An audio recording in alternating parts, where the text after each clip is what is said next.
अगर आप बिगनर हैं और आपने इससे पहले कोई केक बेक नहीं किया या अगर आपने केक बेक किया है तो आपका केक बैठ जाता है, तो ये वनीला स्पंज केक की रेसिपी आपके लिए है। So hi everyone, this is Sumera. Welcome and welcome back to my channel. Baking में आपके लिए सबसे इम्पॉर्टेंट ये है कि अगर आप कोई चीज़ बेक कर रहे हैं या कोई रेसिपी बना रहे हैं तो आप इंग्रेडिएंट्स और टूल्स सबसे पहले ऑर्गेनाइज़ करके रखें, अपने सामने रखिए ताकि आपको काम करते वक्त किसी चीज़ को ढूंढना ना पड़े। इस रेसिपी में हम जो इंग्रेडिएंट्स यूज़ करेंगे वो आपको यहाँ पर मेंशन है, इसका आप स्क्रीनशॉट ले लें। ये रेसिपी बहुत ही आसान है, इसमें कोई बटर और ऑयल यूज़ नहीं होगा।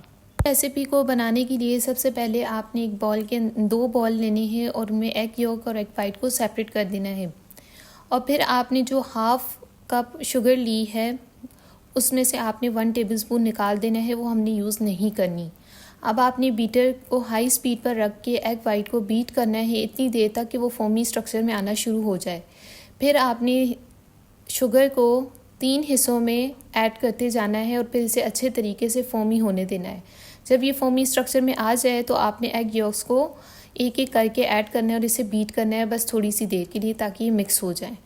फिर आपने इसके अंदर ऐड करना है वनीला एसेंस और अब आपने एक सेपरेट बाउल के अंदर ड्राई इंग्रेडिएंट्स को छान लेना है, जिसमें हमारे पास मैदा है 1/2 कप, साथ में हमारे पास बेकिंग पाउडर है और बेकिंग सोडा है। छानने के बाद आपने सॉल्ट जो है वो पिंच उसके अंदर ऐड करना है और इसे मिक्स कर देना है। फिर आपने बीटर यूज़ नहीं करना। अब आपने स्पैचुला से इन ड्राई इंग्रेडिएंट्स को उस बैटर के अंदर ऐड करना है और हल्के हाथ से इसे फोल्ड करना है। यहाँ पर आप देख लें, टिप ये है कि जो आप ड्राई इंग्रेडिएंट्स ऐड कर रहे हैं वो आपने हल्के हाथ से फोल्ड करना है, आपने बीटर तो यूज़ करना ही नहीं है।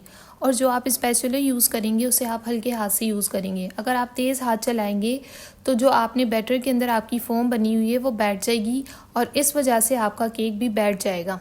इसलिए आपने जो इंग्रेडिएंट्स ऐड करने हैं बस वो इतनी हल्के हाथ से करने हैं कि बस ये जो ड्राई इंग्रेडिएंट्स है उसके अंदर मिक्स हो जाए, ज़्यादा आपने ओवर मिक्सिंग नहीं करनी। स्पंज केक मैंने स्टोव पर बेक किया था और उसे करने का तरीका ये है कि आप जिस भी बर्तन में उसे कर रहे हैं पतीले में, आप उसे 10 मिनट हाई फ्लेम पर रखेंगे ताकि वो अच्छे से हीट अप हो जाए। फिर आपने उसके अंदर मोल्ड के अंदर जब आप बैटर डाल देंगे तो आपने उसको बेक करने के लिए रखना है और फिर आपने मीडियम टू लो फ्लेम कर देना है, जैसे कि आपको यहाँ पर शो हो रही है। और अगर आप यही रेसिपी अवन में बेक करना चाह रहे हैं तो एटलीस्ट आपको 20 to 25 मिनट्स लगेंगे 180 डिग्री पर प्री हीटिंग के बाद।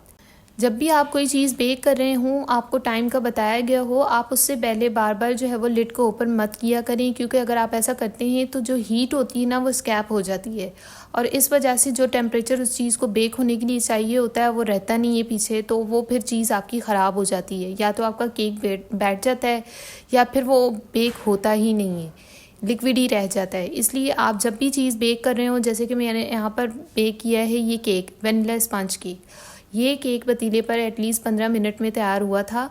मैंने जो है वो 12 मिनट के बाद लिड ओपन करके 1 मिनट के लिए देखा था कुछ सेकंड्स के लिए कि ये बेक हुआ है नहीं, उसकी साइड्स जो है वो बेक होना शुरू हो गई थी।